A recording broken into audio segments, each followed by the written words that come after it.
Now, today marks the third day of fuel protests taking place right around the country. Here to give us the latest on the protests and discuss their impacts, we're joined in studio by Director of Gynaecology at the Rotunda Hospital, Vicky O'Dwyer, and Eimear McCauley from TheJournal.ie. On Zoom, we've got Limerick TD Richard O'Donoghue and Cork journalist Sara Rountree. Thank you all so much for joining us today. There's so much to get through. I think we should start off first. Sara, in Cork, obviously Ireland's only oil refinery on the island was blocked by protesters last night in Whitegate. What's the update as what's going on there this morning?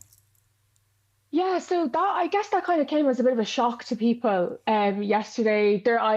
The plans are kind of wary. There's not a whole lot, unless you're in the know. It kind of feels like you're either going to be stuck or not, or take the back roads. Now, the oil refinery is kind of out in a more rural industrial, I guess, less of a residential area.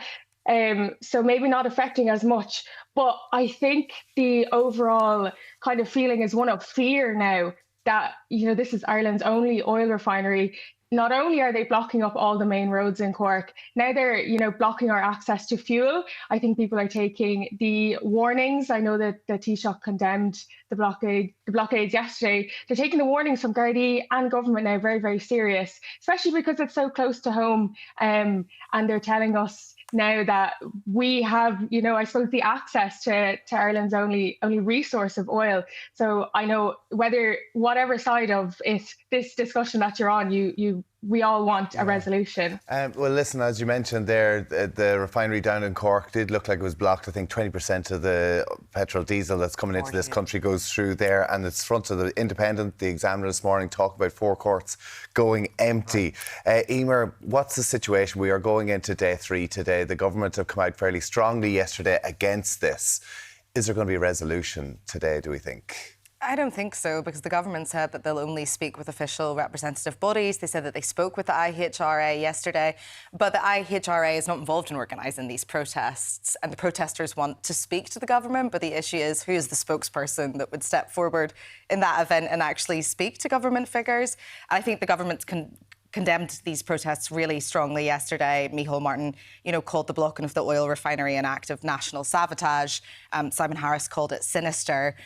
So today, I think that the pressure on government will actually be more so on Jim O'Callaghan to see how Gardaí are responding to these protests. We've been calling this, cost of living crisis for 5 years now. This is ongoing. Every single person in the country is absolutely affected by this. But when it comes to this group, it's been organised online.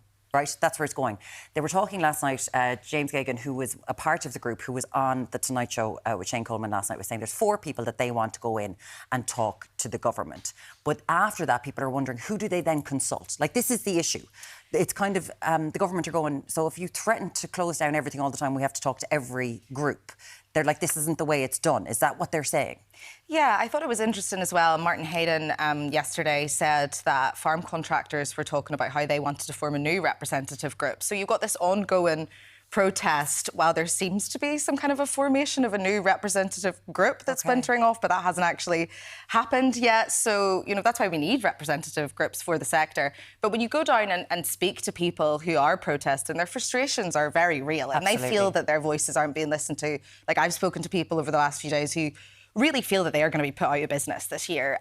So that's how serious it is for people, and that's why it's led to this. There's clearly been a breakdown in the relations between the relative departments, representative groups, and then the people that they're supposed to represent. Well, you just said very quickly on the Facebook group that's organising this, they've asked for, there's a step up in action today, Eimear? Yeah, they've asked for people who don't have trucks, to come out on the roadsides and to support this. So they're asking for wider support today. But there are protests and convoys planned again today. It's being organised partly through WhatsApp groups. OK, well, let's go down to Limerick now. Richard O'Donoghue, Limerick TD. Richard, good morning to you. Thanks so much for joining us.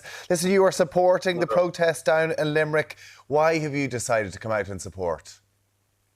Well, very simply, this is desperate times. I'm on my way to fines now at the moment.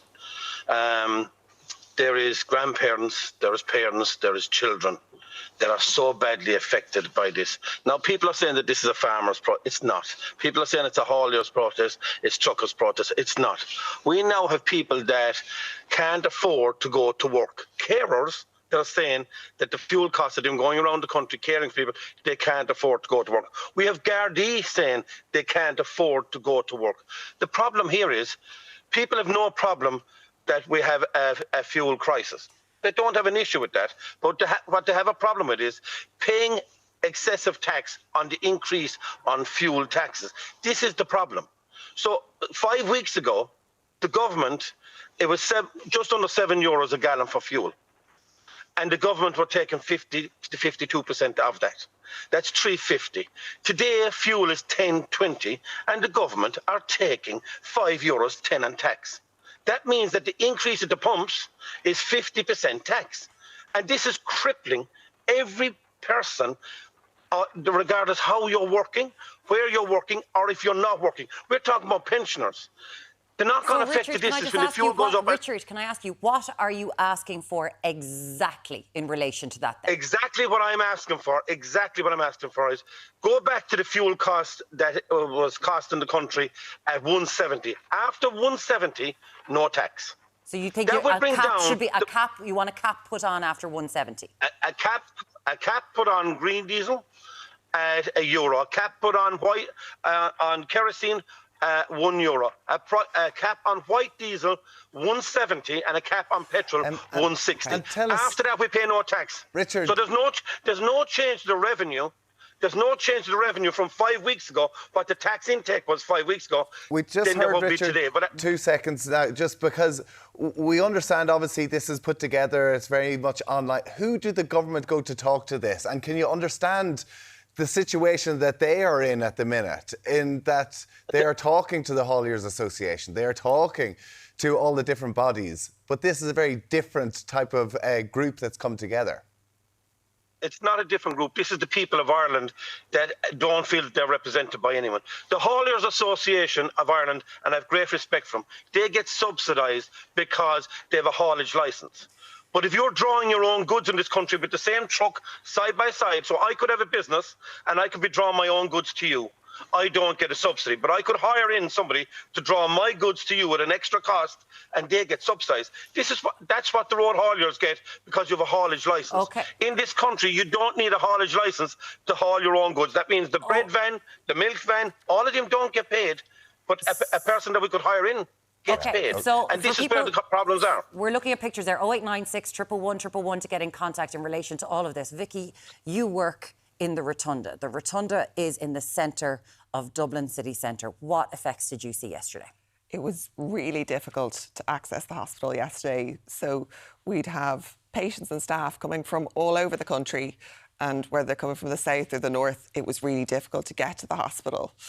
We'd have about 30 women a day delivering in the Rotunda, and up to 100 who need to come to our emergency department. And they need to be able to safely access the hospital. So we were seeing yesterday that not only were the quays blocked, O'Connell Street was blocked, but there were people standing in the middle of the road on the few routes that people could get through.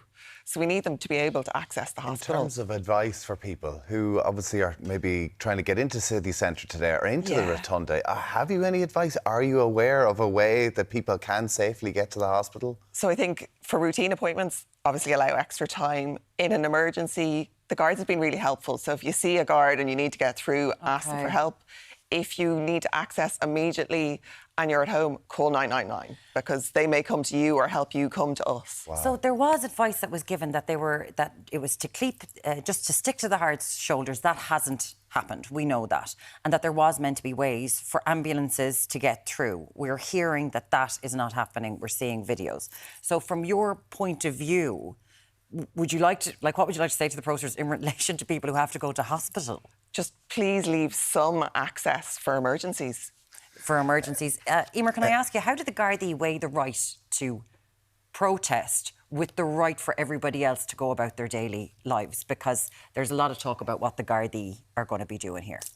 Yeah, so obviously they would have had permission from Gardaí for that first day of protests on O'Connell Street, but the Gardaí have the right to move people on, especially if the kind of action that's being carried out is threatening other people's livelihoods and putting emergency workers in difficult situations. So I think today you will see people being moved on. You know, Micheál Martin said yesterday as well, you can't just park up in the middle of O'Connell Street. We have traffic laws in this country. You're going to face fines for that. So you could see some action like that today as well. Listen, this is right across the country. Sarah, just come to you quickly as well in Cork today. Are you aware of what disruption there might be down there again on the third day of this, particularly around the refinery down there? Yeah, so like Eimear was saying, a lot of this is kind of organised online and in group chats. So it's kind of hard to, I guess, predict where it's going to be blocked up. But already this morning, we're seeing on some of the main routes around Cork, it's already starting, which is very early for Cork. We have the Macroom bypass is already blocked. They're already starting around the Shannon Park roundabout out by Ringaskiddy, where the port is. We saw yesterday that was just a complete nightmare down there. So any of those huge major employers, the farmer companies, might have to end up keeping their staff at home again. I know of a few that were doing that yesterday. I guess most people are just kind of taking it that it will just be the same routes, the same disruption during rush hour, take the back roads and hope you don't get caught. I guess that's the kind of overall how people are feeling. There's clearly huge frustration in the country with what's going on with the cost of this fuel and the cost of living crisis that people have been living through for an awful long time. What do you make of what's happening? We'd love to hear from you whether you think the protests that they're right or that they're wrong. 089 611 111.